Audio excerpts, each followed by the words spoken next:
ভাঙন রোধে নেই কোনো প্রতিরোধ ব্যবস্থা। বসতভিটা, ফসলি জমি হারানোর শঙ্কায় দিন কাটছে স্থানীয়দের। কয়েক দফায় ভাঙন রোধে ব্যবস্থা নেওয়ার দাবি জানালেও কোনো প্রতিকার না পাওয়ায় সম্প্রতি আবারও মানববন্ধন করেন তারা।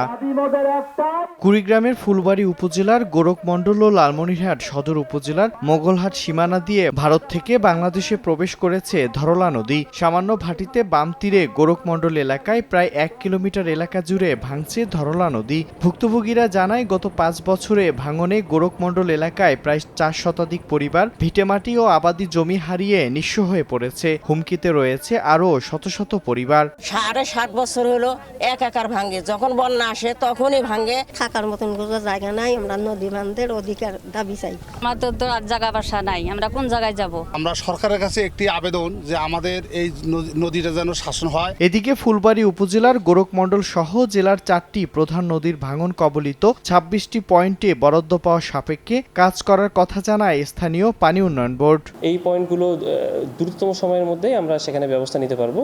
এই বিষয়ে আমরা ঊর্ধ্বতন দপ্তরের সাথে যোগাযোগ অব্যাহত রাখছি।